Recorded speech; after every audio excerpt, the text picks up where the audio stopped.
بسم الله الرحمن الرحيم والصلاة والسلام على مولانا رسول الله وآله وصحبه.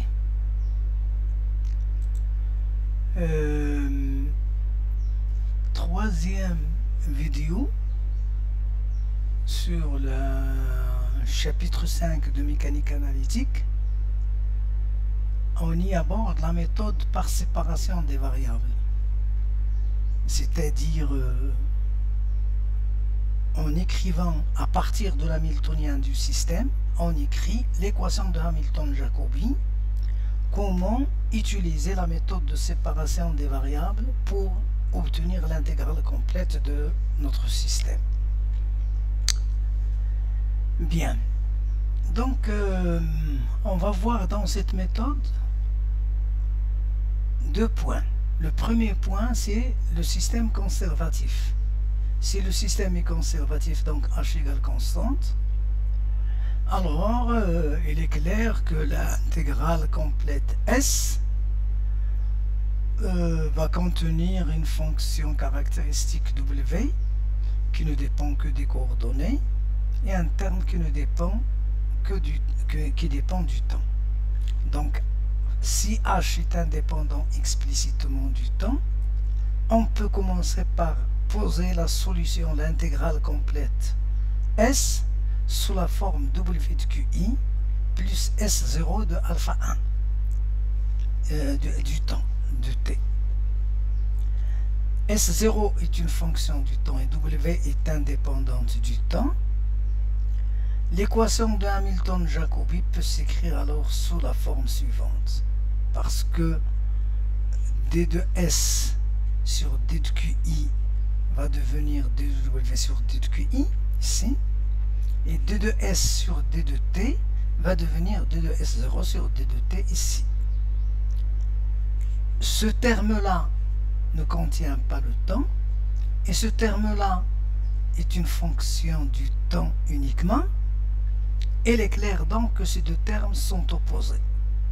Ceci est égal à moins ce deuxième terme, alors que les deux termes dépendent des variables indépendantes, les QI et le temps. Donc on peut poser le premier terme, par exemple, ceci est égal à alpha 1, et D de S0 sur D de T est égal à moins alpha 1. Donc on pose, le premier terme est égal à une constante alpha 1, le deuxième terme est égal à moins alpha 1.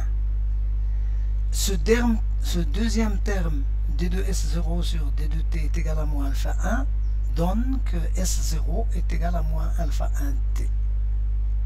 Donc l'expression de S0 est connue, c'est moins alpha 1 T. L'autre relation, c'est-à-dire celle-ci, n'est autre que l'équation de Hamilton-Jacobi réduite dans laquelle, écrite pour la fonction caractéristique W. La constante alpha 1 est appelée constante de séparation. Elle a permis donc de faire une séparation des variables.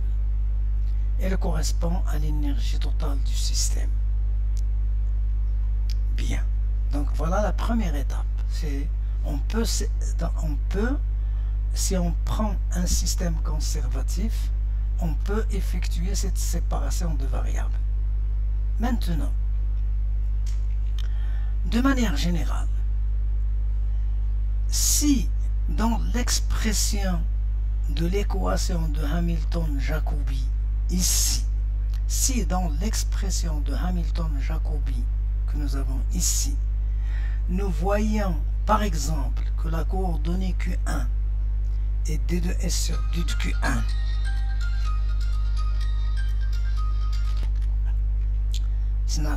je reviens donc à l'explication.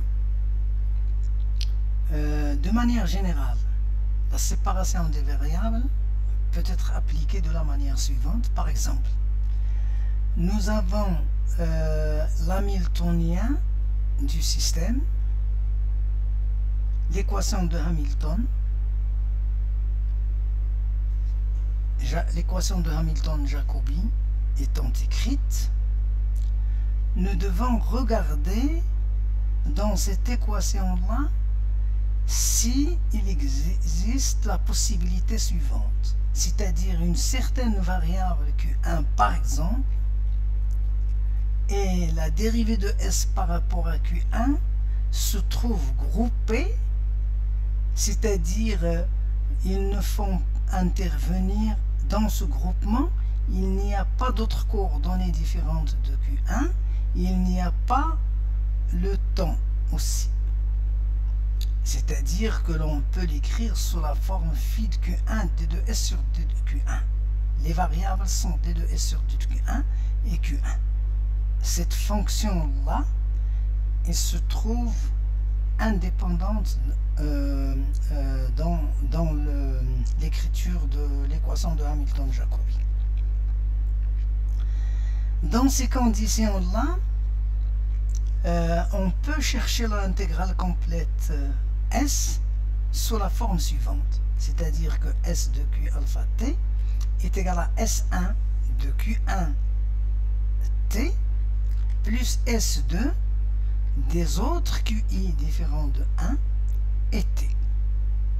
Cette écriture-là permet donc de voir, si je l'écris sous cette forme, on va voir que la fonction, le groupement Q1 d de S1 sur d de Q1 est égal à la constante C1, une constante arbitraire quelconque, et le reste de l'équation de Hamilton-Jacobi est égal à 0. On voit bien que le phi dépend des QJ différents de 1, du temps, de d de S2 sur d de QJ, d de S2 sur d de T, et la constante C1.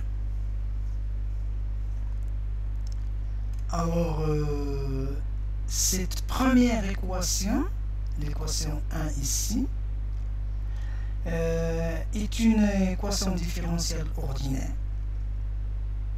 C'est la fonction S1 de Q1 à résoudre. On peut chercher sa solution par quadrature. Puis, l'équation 2 contient un nombre moindre de variables indépendantes. Donc, et chercher comment résoudre cette équation-là par une autre méthode. Alors,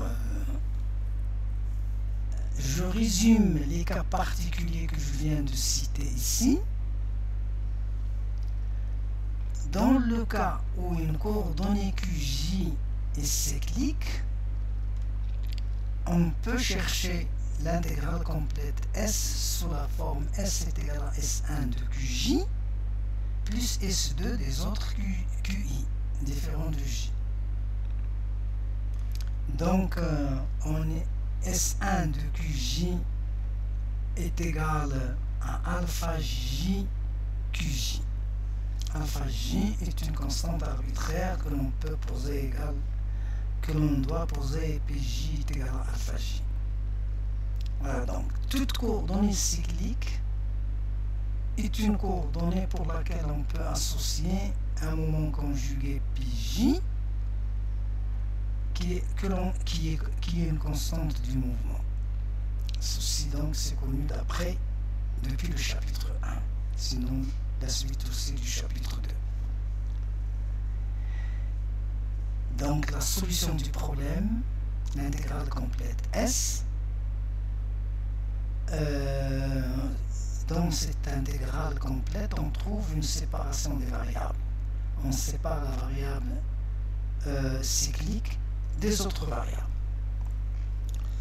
Dans le cas où d de h sur dt égale 0, c'est-à-dire que h est une constante du mouvement, alors le reste ici, S2, peut être remplacé par l'équation suivante, c'est-à-dire moins ET plus S3 des QI différents de J.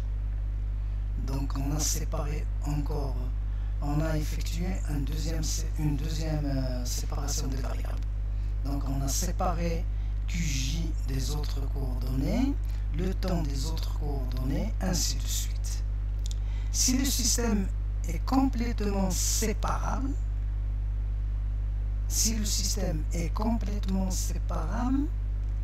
c'est-à-dire que toutes les coordonnées du problème sont séparables, alors le calcul de l'intégrale complète de l'équation de Hamilton-Jacobi se ramène uniquement à des quadratures de n équations à résoudre. Donc, globalement, maintenant, nous savons effectuer des séparations des variables. On peut séparer le temps des autres variables si h est indépendant du temps. On peut séparer les variables cycliques des autres variables très simplement en écrivant S1 de QJ sous la forme alpha JQJ. On peut séparer la variable Q1 par exemple si il se trouve dans l'équation de Hamilton-Jacobi sous la forme d'un groupement séparé des autres variables, et ce groupement là, si toutes les coordonnées se trouvent séparables, alors le problème se résout directement par quadrature et on a la solution du problème. Je vous remercie. Wassalamu alaikum wa rahmatullah.